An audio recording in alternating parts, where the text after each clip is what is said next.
창세기 3장 11절에서 14절을 합독을 해봅니다. 이르시되 누가 너의 벗었음을 내게 알렸느냐? 내가 내게 먹지 말라 명한 그 나무 열매를 내가 먹었느냐? 아담이 이르되 하나님이 주셔서 나와 함께 있게 하신 여자 그가 그 나무를 열매를 내게 주므로 내가 먹었나이다. 여호와 하나님이 여자에게 이르시되 내가 어찌하여 이렇게 하였느냐? 여자가 이르되 뱀이 나를 깨물어 내가 먹었나이다. 여호와 하나님이 뱀에게 이르시되 내가 이렇게 하였으니 내가 모든 가축과 들의 모든 짐승보다 더욱 저주를 받아 배로 다니고 살아있는 동안 흙을 먹을지니라. 아멘. 네, 지난주 말씀 이제 간단하게 넘어가면 지난주는 8절에서 10절까지 말씀을 나누었습니다. 근데 그날 바람이 불 때 잊어먹지 마시라고 이거 반복하는 거거든요. 바람이 불 때 어떤 의미인지 기억나세요? 그날 바람이 불 때, 동풍에, 근데 이제 제가 얘기 드렸던 것은 제가 이제 여기서 말씀하는 건 하나님의 일하시는 때, 동풍도 하나님이 일하시는 때죠. 그 본질은 히브리어로 욤인데 하나님이 일하는 시간대를 얘기를 한다. 그러면 에덴 동산에 거니시는 의미는요. 에덴 동산에 거니신다. 그러면 이거는 표면적인 거고 본질은 하나님의 임재인데 어디에? 이렇게 거천에 막 공중에 떠다니지는 않을 거 아니에요. 이제 에덴 동산에 거니신다는 것은 에덴이 하나님의 성소이고 더 나가면 에덴 동산 이렇게 됐죠. 그러면 동산은 아담의 마음인 거예요. 울타리가 있다 그랬잖아요. 그 안인 거예요. 거기가 성소인 거예요. 하나님의 성소를 이제 의미하는 거죠. 네, 그러면 동산 나무 사이에 숨었더라 이렇게 죄를 짓고 동산 나무에 숨었더라. 그것이 또 뭐라 그랬나요? 동산 나무 사이에 숨은 거를 길가에 비유했죠. 씨앗을 뿌리는데 어디에 떨어져 있다고요? 옥토밭에 떨어진 게 아니라 길가에, 그러니까 사이에, 그러니까 빗나간 마음 상태. 그러니까 동산 나무 사이에 숨었다는 것은 이미 본질에 못 있고 벗어난 상태를 의미한다. 이렇게 얘기를 했죠. 그러면 내가 어디 있냐라는 의미는요. 내가 어디 있느냐? 우리 안의 상태, 우리 안의 마음 상태. 우리 안의 마음 상태인데 네 중심이 어디 있냐? 하나님을 바라보고 있냐? 딴 데 있느냐? 네 중심이 어디 있냐? 이걸 물어봤다 그랬죠. 그러면서 벗었으므로라는 것은요. 벗었다는 것은 죄가 드러났다. 죄가 드러났다라는 걸 이제 지난주에 핵심적으로 말씀을 드렸습니다. 그래서 이렇게 반복을 할 때 우리가 또 잊지 않고 이것이 창세기 1장에서 늘 얘기하지만 3장까지의 말씀이 전체적인 곳의 바탕인 거죠. 바탕. 그렇기 때문에 우리가 이 창세기를 잘 알면 66권이 이렇게 다 연결되고 이렇게 풀어지는구나라는 걸 쉽게 깨달을 수 있다. 이렇게 얘기를 했습니다. 그러면 이제 오늘 본문으로 이제 들어갑니다. 오늘 이제 본문 말씀은 하나님이 아담에게 말씀하시길 누가 너의 벗었음을 내게 알게 하였느냐. 이게 11절이잖아요. 이제 물어보는 거잖아요. 먹지 말라 명한 그 나무 열매를 내가 먹었느냐. 이렇게 이제 아담한테 물으신 거잖아요. 그러니까 이미 하나님은 아담과 그 아내가 선악을 아는 나무, 이 나무라는 게 뭐냐면 나무라는 게 신앙 노선의 체계. 하나님의 생명나무는 하나님의 모든 관점이 생명에 대한 모든 관점이 다 들어있는 거를 나무라고 이제 한 거고 하나님 나라의 예수 그리스도를 뜻한 거예요. 나무는 생명나무 하면. 그럼 선악과를 아는 나무는 반대로 사람에게서 난 모든 것을 그 체계, 질서 이런 것들이 또 선악을 아는 나무인 거예요. 반대 방향으로 보면 되는 거예요. 그게 우리 안에 두 구조로 이제 얘기를 했던 거죠. 그게 하나의 법이다. 이제 이렇게 얘기를 했던 거죠. 그러면 이제 하나님께서는 선악을 아는 그 체계, 즉 이 사람들이 벌써 빗나가 있다는 걸 아는 거예요. 빗나갔다는 걸. 그러나 하나님이 물으신 것은 왜 물었을까요? 왜 알았는데 가만 내버려 두든가 이렇게 하셔도 되지만 물은 이유가 스스로 내가 먹었다라고 고백하고 자백하는 소리를 듣고 싶었던 거예요. 하나님은. 하나님 이렇게 딱 지적을 했잖아요. 네가 이렇게 즉흥적으로 묻지 않고 네가 어디 있냐 이렇게 이제 물으신 거잖아요. 그러면 이미 하나님을 아시는 거잖아요. 그리고 누가 이걸 먹게 했느냐라는 것도 유도를 한 거예요. 아담이 회개하기를 원하는 스스로 내가 이랬습니다. 잘못했습니다. 자기가 누구한테 이렇게 핑계대지 않냐고 정가시키지 않냐고 자기 스스로가 제가 잘못했습니다. 이렇게 나와야 되는 거잖아. 진정 회개가 그런 거거든요. 그리고 하나님 앞에 엎드러져야 되는데 하나님은 그걸 원했던 거예요. 하나님은 그걸 원했던 건데 그러나 그들은 하나님 아버지 앞에 내가 죄인입니다라고 엎드리질 아니하고 하나님의 기대가 빗나가 버린 거예요. 어떻게 해요? 하나님 이름까지 걸고 넘어진 거예요. 하나님 이름까지. 그리고 걸리는 소리 하면서 죄를 시인하기보다는 남 탓까지 하는데 서슴없이 말해버린 거예요. 아담이. 하나님이 벌써 알고 물으신 것이지만도 하나님이 원하셨던 대로 내가 잘못했습니다. 누구도 핑계대지 않고 자백했더라면 얼마나 좋겠어요. 그러면 하나님 역사는 잘못되고 또 이 상황이 또 다르게 흘렀겠죠. 그러나 이 성경은 죄인으로부터 시작인 거예요. 그래서 이 성경이 그렇게 되는 거죠. 여기서 해결했다면 또 다른 방향으로.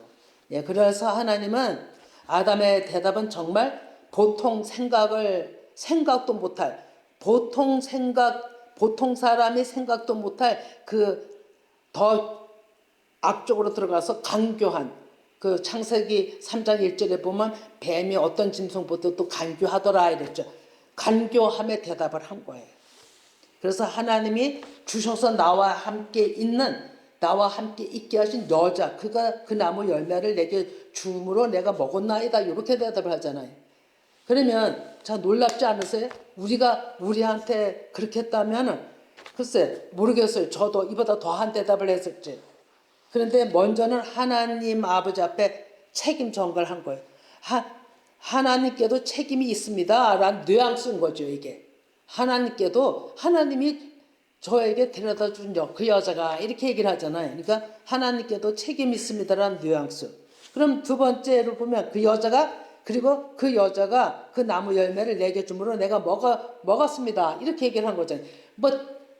순서로는 표면적으로 나타난 현상으로는 틀린 얘기가 아니지만 이 아담은 자기 죄를 회피하는 거예요, 이제. 그래서 아담이 선악을 알게 하는 열매를 먹은 후 나타난 증상은 내가 그 나무 열매를 먹은 것은 자기는 죄에서 자기를 뒤로 좀 빠지고 앞에 있는 여자가 하나님이 데려다 준 그 여자가 전적으로 이렇게 해서 된 겁니다. 이렇게 얘기를 한 거잖아요. 그러니까 좀 자기의 죄를 모르는 거죠. 그리고 그 여자에게 죄를 전가하는 거죠. 그렇다고 아담은 죄가 없나요?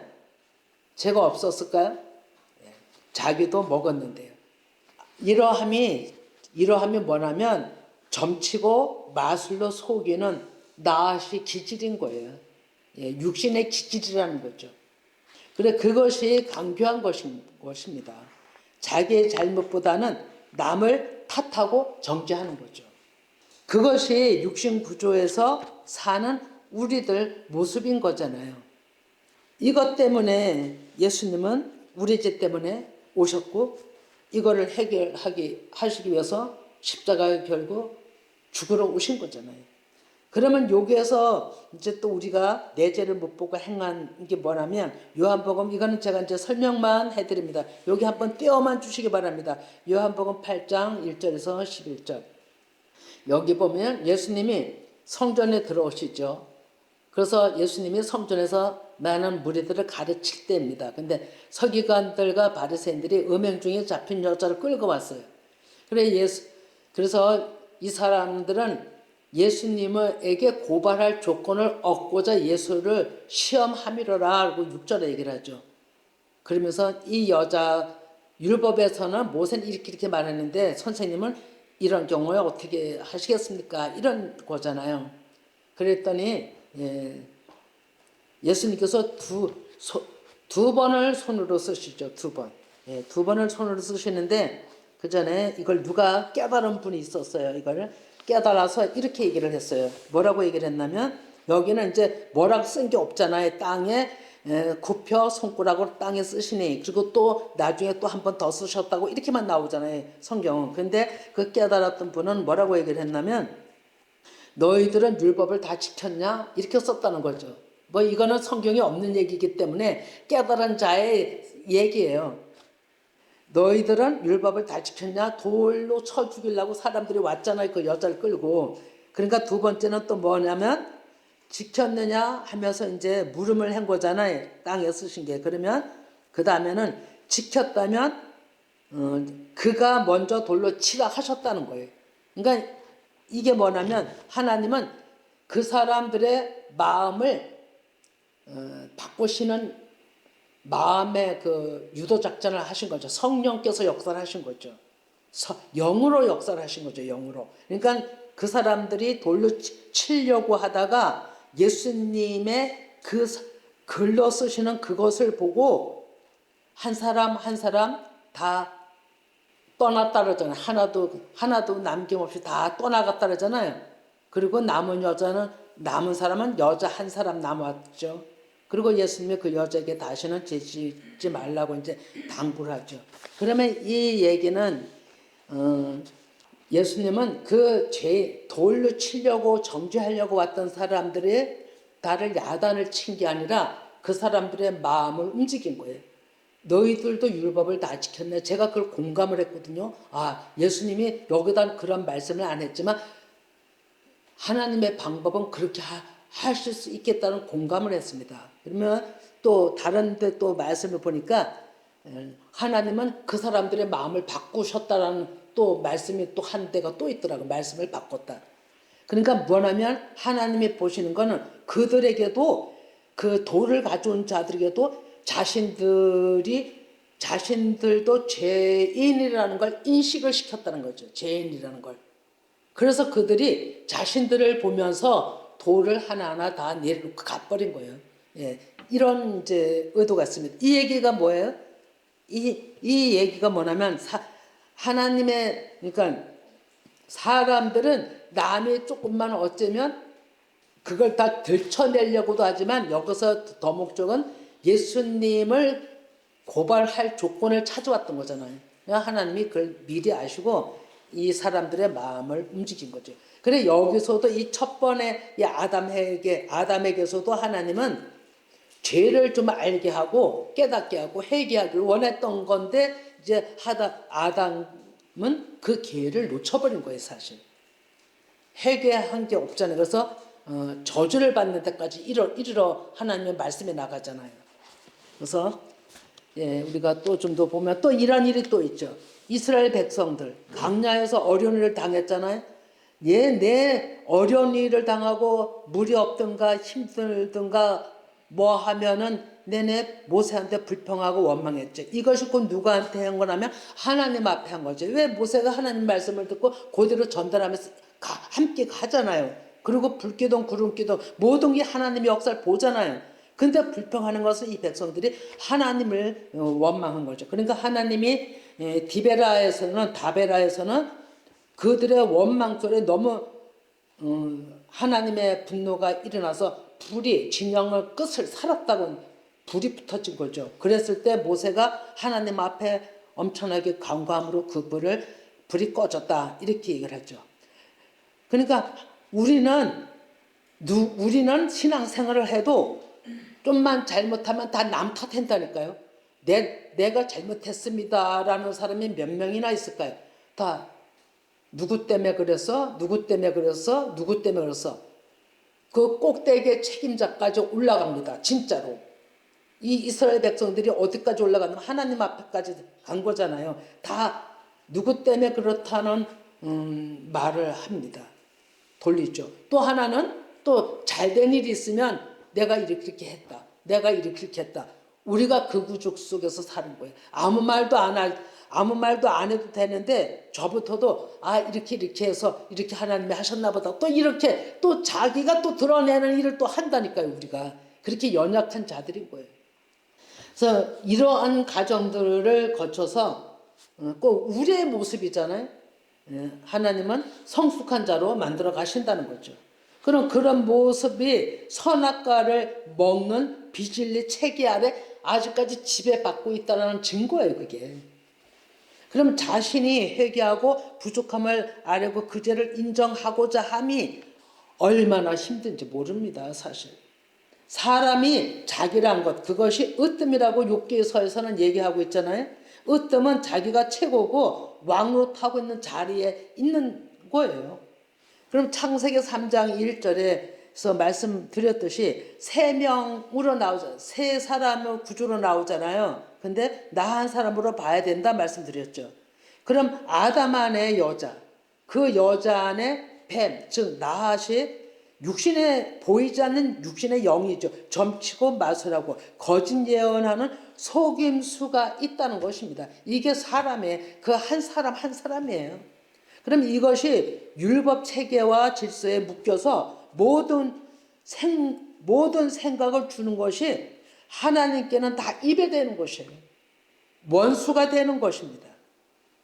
그래서 이 뱀의 미혹이 있기 전에는 여자는 남자의 남편에게 아담에게 계속 가르침을 받고 있었죠. 그럼에도 불구하고 장성하지 못했기 때문에 연약하기 때문에 넘어간 겁니다. 미혹에. 그런 가정을 지나야 하는 것이 우리에게도 똑같다는 거죠. 그래서 하나님의 의도는 왜 넘어갔을까? 왜 속임을 당했을까? 왜 이렇게 당했을까? 하지만 그것이 나 안에도 똑같이 그 구조가 있기 때문에 당하는 거예요. 그거를 배격할 수 있고 분별할 수 있는 하나님의 영이 온전히 내 안에 있다면 당하지 않죠.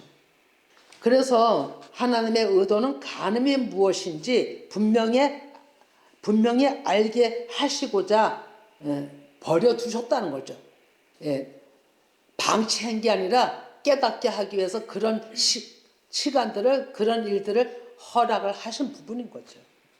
그래서 내가 경험하지 않으면 우린 깨달을 수가 없어요. 이런 것이 내가 고통을 당해도 내가 깨닫고 부딪혀야만 이게 이런 것이구나 하고 안다니까요. 부닥기지 않으면, 경험하지 않으면 이론으로만 알기 때문에 몰라요. 그래서 그런 것들이 다 필요한 거죠. 그러면 광야의 길을 걷던 이스라엘 백성들은 날마다 또 만나를 하늘에서 내려줬잖아요. 아무것도 먹는 거 없는 데서 만나 내려줘서 만나가지고 찧어서 과자도 해먹고 뭐도 해먹고 여러 가지를 해먹었다고 그랬지만 그렇게 얘기를 하잖아요.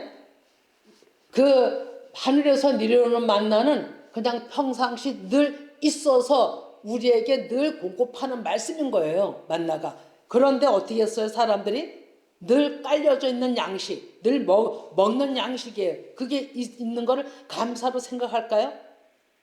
감사로 생각을 못해요. 늘 주시는 양식이기 때문에 감사로 생각을 못한다니까요. 그러니까 뭐라고 생각을 했어요? 어떻게? 뭐라고 생각했어요? 그거를? 성경에서 나오는 말대로 하찮게 여겼다. 하찮게. 그러니까 지금 우리가 지금 이렇게 하나님의 말씀을 이렇게 부족하지만도 이렇게 안에 있는 걸 끄집어내서 이렇게 말씀을 나눠요. 이걸 우리 식구들은 늘 이걸 평상시처럼 먹어요. 이걸 항상 듣고.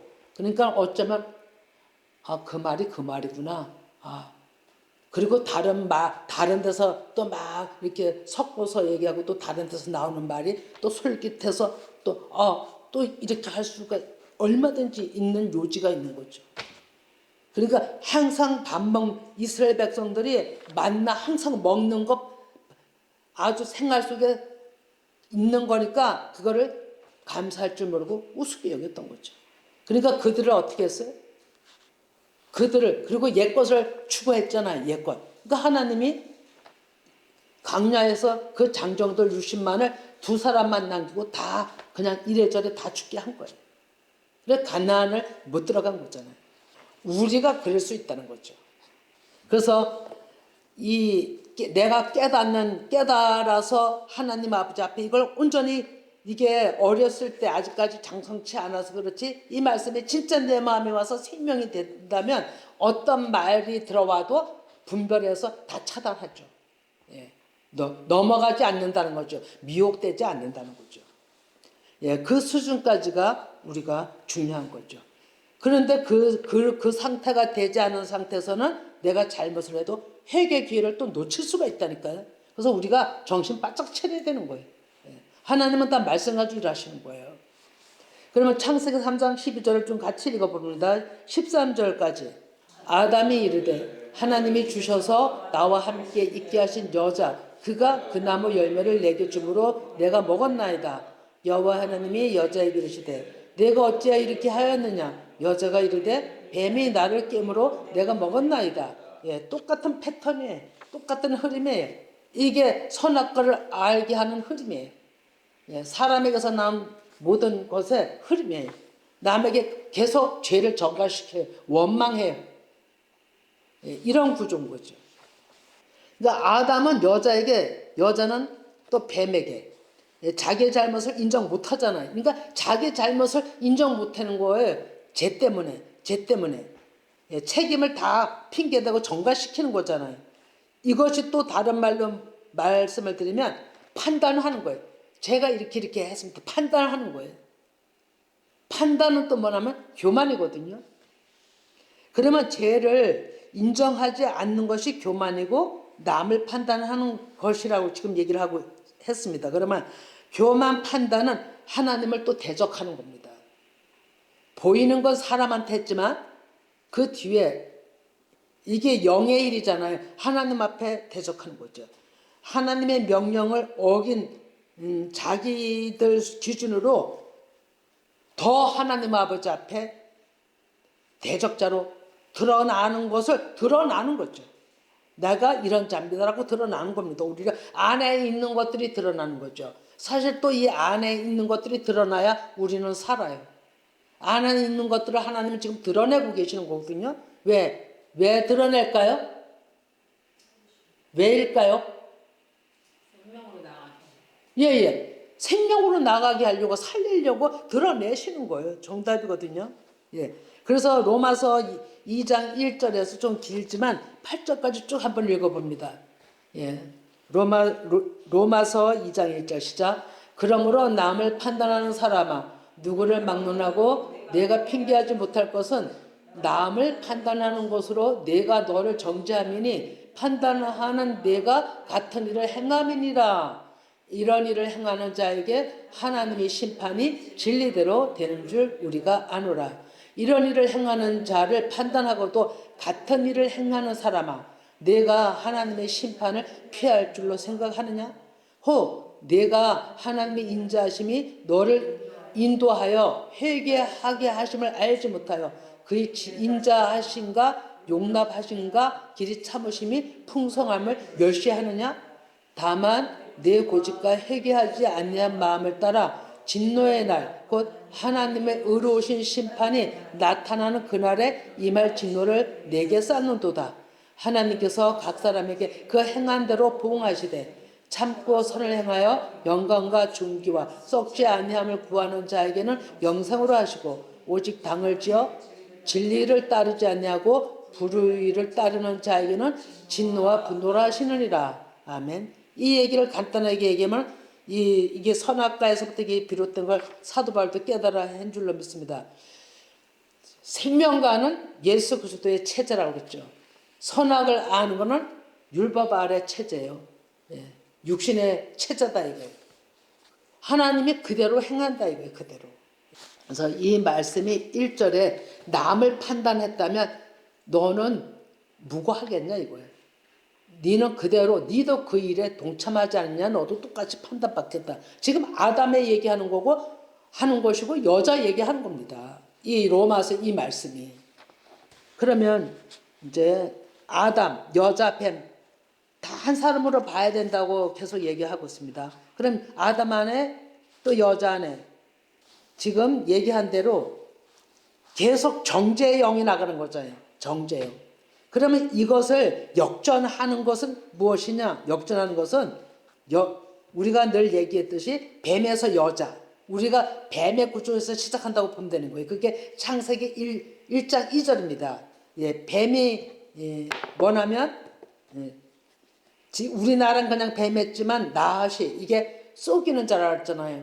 예, 점치고 맛을 하고 쏘기는 거짓 예언하고 이러는 속성이 있는 우리가 다 육신의 구조에 있다 이거죠. 그래 뱀에서 여자가 되고 또 남자가 돼야 된다는 거죠. 이 남자는 예수 그리스도와 하나 되는 영원한 안식으로 이게 구원인 거거든요. 그러니까 우리는 반드시 이거를 아담 안에서 여자, 여자 안에서 뱀 이게 아니라 뱀에서 여자, 여자에서 남자, 예수 그리스도 이렇게 나가야 되는 거예요. 이게 역전인 거예요. 우리는 그거를 이게 먼저는 내려가는 것이고 역전은 올라가는 것이에요. 지금 이게 그렇게도 보면 되는 거죠. 그래서 우리는 하나님 앞에 성전 오는 것도 올라간다. 다 올라가는 표현을 하잖아요. 에덴 동산에 아담과 여자 안에 두 구조의 법인 거예요. 생명나무도 두 구조의 법이고 리브가 안에 쌍둥이 에서와 야곱이 있듯이 다 그런 두 구조를 지금 얘기를 하고 있는 거죠. 그러면 창세기 3장 14절 아주 참 제가 은혜 많이 받았거든요. 창세기 14절을 한번 천천히 읽어봅니다. 3장 14절 시작. 여호와 하나님이 뱀에게 이르시되 내가 이렇게 하였으니 내가 모든 가축과 들의 모든 짐승보다 더욱 저주를 받아 배로 다니고 살아있는 동안 흙을 먹을지니라. 아멘. 제가 게을러서 그런지 너무 무지해서 그랬는지 그전에는 이거를 깨닫지를 못했어요. 근데 지금도 오늘도 요새 얼마 동안 계속 이거를 살피고 이걸 또 나누고 얘기하고 또 이걸 살피다 보니까 이게 이런 뜻이구나 하고 저는 저 나름대로 이제 깨달은 걸 나누는 거죠. 근데 여러분들은 이걸 들으면서 더 깊게 들어가시기 바랍니다. 아주 여기에 은혜가 이렇게 저주받는 은혜로 완전히 뱀이 저주를 받는 거잖아요. 제일 약자가 육신에서 이제 저주를 받는 그 육신의 구조잖아요. 우리가 다 육신이잖아요. 근데 이것이 무슨 뜻인가를 이제 우리가 보는 겁니다. 네, 하나님께서 하시는 말씀은 내가 이렇게 하였으니 이거는 훈련받는 가운데 있는 이 가축은 훈련받는 일꾼들 모습이에요. 훈련받는 집안에서 기르는 거잖아요. 집안에서 기르는 걸 가축이라 하지 짐승이라기보다 가축이라 이렇게 얘기를 하죠. 그러면 가축들과 또 들의 모든 데서 바깥에 아주 깨닫지 못하는 어떤 것보다도 육신의 구조에 있는 모든 짐승보다도 가축보다도 더욱 너는 저주를 받아 이렇게 됐어요. 어마어마하게 우리가 볼 때는 우린 저주하면 우리나라적으로도 엄청나게 저주를 사극에서도 보면 막 사람을 놓고서 화살을 던지고 뭐 그걸 저주라 하고 엄청난 그 악을 얘기를 하잖아요. 그래서 우리는 저주하면 너무나도 안 좋게 생각하잖아요. 사실 이 성경에서도 저주는 좋은 게 아니죠. 그래 저주를 받아 예수님이 저주받은 자라고 얘기했잖아. 예수님을 가지고 저주받은 자라. 그래서 어떻게 됐어요? 십자가에 죽으시잖아요. 나무에서 달려 죽으시잖아요. 그래서 배로 다니고 살아있는 동안 흙을 먹을지니라. 이해가 안 됐다 그랬잖아요. 근데 이것을 이제 한번 살펴보는데 제가 이걸 은혜를 받은 게 뭐냐면 어제 공부를 했거든요. 그렇죠. 어제 공부하는 가운데 참 성령께서 그분도 아직까지 초보에 있는 분이잖아요. 우리 교회 말씀 아주 초보에 듣고 있는 분이잖아요. 근데 이 저주에 대한 얘기를 하면서 저주에 대한 얘기를 하면서 이게 얘기를 하면서 진전해 나가는데 그 집사님이 딱 얘기를 하는 거예요. 저주는 무엇일까요? 그러니까 순간적으로 돌발적으로 용서요. 딱 그리는 거예요. 그래서 제가 맞네요. 용서예요. 끝을 보면 용서인 거죠. 그 순간이 들어온 거예요. 근데 그분도 본인이 얘기하고 깜짝 놀래갖고 아니 제 입에서 나 이거 뭔 뜻도 모르는데 제 입에서 이게 순간적으로 나온 거예요. 성령께서 그 입술을 통해서 사용을 한 거예요. 그래서 제가 오늘 이 저주가 용서다. 이해가 갑니까? 저주가 용서다. 이렇게 그냥 글러보면 매개치가 안 돼요, 이게. 그래서 제가 오늘 이걸 가지고 내가 살펴본 겁니다. 여기도 찾아보고 저기도 찾아봤더니 다 증거가 되는 거예요. 그래서 그분도 공부하다가 엄청나게 기뻐하는 거예요. 아마 그분은 그가 죽을 때까지 안 믿고 그 안에서 생명이 될 것입니다. 그렇게 성령께서 그 입술을 사용하여서 답을 한 거기 때문에 이런 저주는 용서야 이렇게 얘기를 한 거잖아요. 우리는 이걸 영으로 듣기 때문에 순간 뭔지 알잖아요. 그래서 저도 어제 공감을 하고 진짜 이것을 알아야 다 또 그분한테도 설명해드리고 우리 이 얘기도 나누는데 그래서 오늘 찾아본 거죠. 근데 진짜 용서입니다. 그리고 사랑이에요. 자, 그러면 이제 저주에는 용서가 있다는, 그래서 성령의 가르침을 가르침에 엄청나게 은혜를 받은 겁니다. 그래서 저주의 제 결과는 하나님의 관계가 실질적으로 깨어지는 거예요. 하나님의 관계가 깨어지는 거고, 그럼에도 불구하고 그 결과는 용서라는 거죠. 관련이 없는 것 같았지만 찾아보니까 진짜 검증이 되는 거예요. 그래서 저주는 실제적으로 고통이고 죽음이에요. 그래서 예수님이 저주받은 자로 십자가에서 달리신 거예요. 그러면 끝에서는 왜 그렇게 하셨는가는 죄는 공의로 정의로 다스려야 되기 때문에 하나님은 공의시기 때문에 그렇게 죽으셔야만 됐던 거예요. 죄인은 벌을 받는 게 공의예요, 여러분. 죄는 반드시 죄값을 치러야 되는 거예요. 이게 공의예요. 그래서 누구나가 이 죄인은 반드시 이 죄는 누군가가 본인이 아니 죽어도 누군가는 이 죄를 대신해서 죽어야만 이 죄는 어떤 죄든지 이 죄는 죄가 사해지는 거예요. 우리 육신이 죽어야만 죄는 사해지는 거예요. 육신이 죽지 않냐면 죄를 사함받을 수 없어요. 죄가 죽어야 돼요. 그래야 육신이 죄가 사함을 받는 거예요. 이해가 가요? 다시 한번 얘기할게요. 죄는 반드시 죄값을 치러야 된다는 거예요. 누군가가 죽어야 되는 거예요. 그러면 누군가가 죽지 않으면 우리로 얘기를 하면 내 안에 육신이 죽어야만 죄가 용서 받는다는 거예요. 이해가 갔죠? 내 안에 육신이 죽어야만 죄가 용서받는 거예요. 그러면 예수님은 우리 위해서 죽으셨다 얘기는 에덴에서 저지른 처음 하나님이 창조할 때 일어났던 그 저지른 죄, 그게 법이라고 그랬잖아요. 에덴의 법은 하나님만이 하시는 일인 거예요. 사람이 할 수 있는 일이 아닌 거예요. 그래서 하나님이 이 땅에 오셔서 그 죄를 율법과 함께 죽으셨다 그랬잖아요. 그래서 예수님이 그 율법은 우리가 행할 수 있는 율법이 아니었던 거예요. 그래서 그 율법은 오직 예수님만 행하시는 율법이었고 모든 것이 죄 아래에 있을 수밖에 없는 거예요, 율법은. 그래서 예수님이 그 에덴에서의 범죄한 그 법을 만회하기 위해서, 회복시키기 위해서 십자가에서 죽으신 거예요. 그래서 그 죽으심으로 그게 말살되면서 부활하심으로 새 생명을 부어줘서 우리가 사는 자가 된 거예요. 이게 십자가 은혜예요.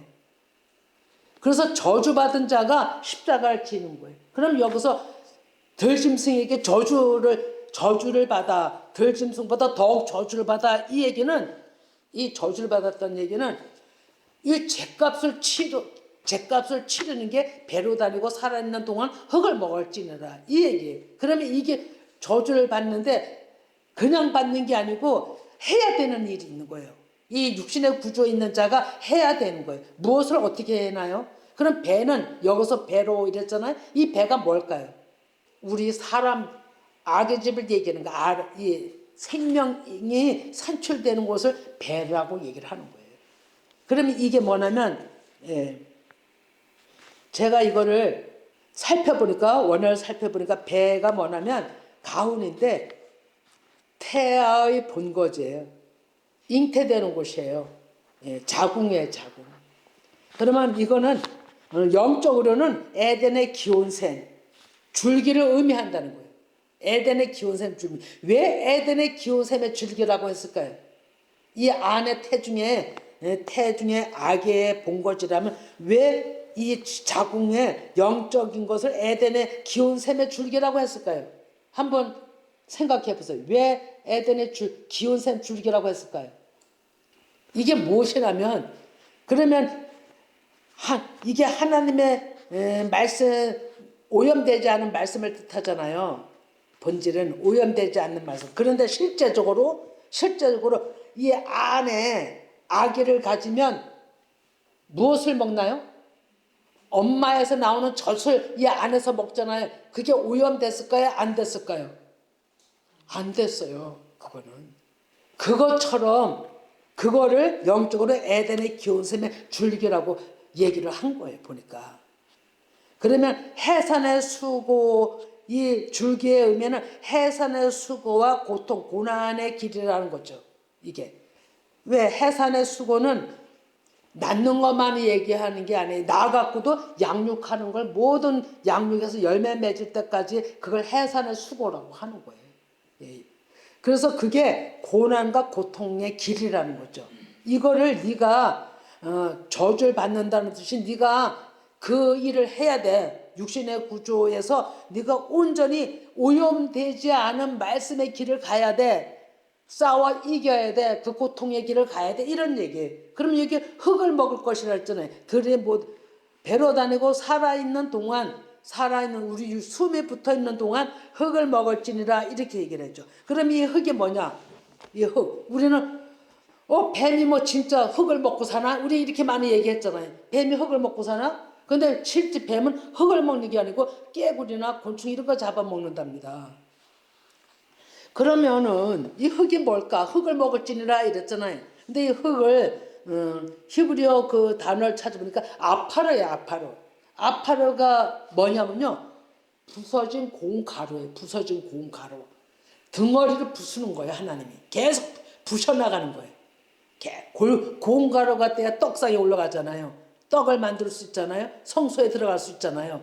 12덩이 가지고 성소에 들어가는 것처럼 떡덩이가 돼야 된다는 거죠. 공가루. 그러면 하나님이 다루시는 시간대에 그 가정 속에서 그 가정이 뭐냐면 할라크에 여기는 알라크라가 되어 있더라고요. 할라크나 알라크나 같은 어근 뿔에서 나왔기 때문에 하나님을 향해 간다라는 의미가 있습니다. 이게. 그래서 그 가정 속에서 너는 공가루가 돼야 돼. 그래야 너는 나에게로 올 수가 있어. 나의 사람이 될 수가 있어. 이런 뜻이에요. 이 육신의 구조, 이 뱀의 속성이 우리가 육신에 있는 우리에게 하나님이 이렇게 말씀하시는 거예요. 그래서 하나님의 말씀이 되씹어지고 또 되씹어. 그래서 하나님은 되씹고 되씹는 자를 깨닫는 자를 내 백성이라고 찾겠다고 하셨잖아요. 그러니까 하나님께서는 내가 너에게 주는 양식을 네가 찾아 먹는 이 양식을 또 되씹어 먹어야 돼. 어디서부터? 이 배에서부터. 우리가 태어날 때부터 우리 오염되지 않은 말씀. 이 얘기는 육적으로는 엄마 배에서 태어났지만 영적으로는 하나님이 나한테 임하신 때부터, 하나님의 씨가 나한테 떨어진 때부터 오로지 진리의 말씀을 먹고 양육하기 위해서 비실비실하고 궁창을 만들어서 계속 말씀으로 양육해서 셋째 날에 열매 맺잖아요. 그거 이치예요. 그러면은 하나님께서 너희들이 그렇게 그 양식을 먹고 살 때 교만, 살인, 간음, 도둑질 모든 계명을 다 지키는 자가 될 수 있어. 예, 하나님 아버지 앞에 우리는 이런 것들이 내 안에서 하나님의 영이 들어오지 않고 육신의 구조였기 때문에 이걸 범하고 살았던 자들인 거죠. 그래서 하나님은 너희들이 어찌하든지 아파라가 돼야 된다. 부서져야 돼. 낮춰져야 돼. 예, 너희들 생각대로 살지 마라. 너희들 생각이 이렇다고 너희들 생각에 의해서 진리의 말씀, 하나님의 말씀을 내 생각으로 해석한다니까요. 이게 완전히 무서운 거예요. 두려운 거예요. 그래서 성령께 의지해서 또 원문에 의지해서 이게 맞나 아니 맞나 검증하면서 내가 앞으로가 돼 가야 되는 거예요. 진리로 따라가야 된다는 거죠. 이것이 하나님과 안락하는 거예요. 안락하는 것이고 동행한다 이거죠. 이것이 창세기 3장 14절에 이렇게 엄청난 은혜가 있더라고요. 그래서 우리는 결국 그 육신의 구주로 죽을 수밖에 없는 자인데 하나님은 이렇게 생명의 길을 저주를 받아 이 저주를 받지 않으면 우리는 이 길을 갈 수 없어요. 지금 얘기한 대로 저주가 뭐라 그랬어요? 저주. 물어볼게요. 저주. 아까 용서라고. 예, 용서인데 좀 더 깊이 나가면 십자가 죽음이에요. 예수님은 우리를 위해서 율법 전문가와 함께 십자가에 죽으셨다 그랬잖아요. 십자가 죽음인데 내 안에서는 무엇이라고요? 내 육신이 죽는 것이 저주예요. 내 육신 저주받아서 죽는 거예요. 죽음의 자리에 있는 거예요. 저주받았다는 게 내가 죽을 수 있는 자리에 있는 거예요. 그래서 거기서 내가 죽으면서 육신이 죽으면서 저주를 받아서 죗값을 치러야 된다 그러잖아요. 내 육신이 죽는 게 죗값 치르는 거예요. 내 육신이 저주를 받는 것이 흙덩어리 아파르가 되는 거예요. 그리고 그것이 내 뱃속에서부터 내 이 안에 말씀의 씨가 들어와서 그 일이 오염되지 않은 말씀만이 먹을 때 그렇게 될 수가 있어. 이렇게 얘기를 한 거예요. 창세기 3장 14절이. 이해가 가죠. 이게 가는지 안 가는지 안 간다면 성령께 또 여쭤보시기 바랍니다. 그래서 어떻게 하든지 본인들이 이게 이해가 돼서 안에서 깨달아져야 생명이 되는 거예요. 그래서 오늘은 여기까지 합니다. 그래서 마무리가 이제 저주에 대해서 용서, 그게 십자가 죽음이고, 예. 그래서 우리가 다시 새 생명을 얻는 거잖아요. 새 생명. 예. 이 창세기 3장 14절 안에 이 육신을 뱀을 저주하는데 가장 우리하고 밀접한 것이 이 안에 이렇게 담겨 있다는 것을 알게 된 거죠.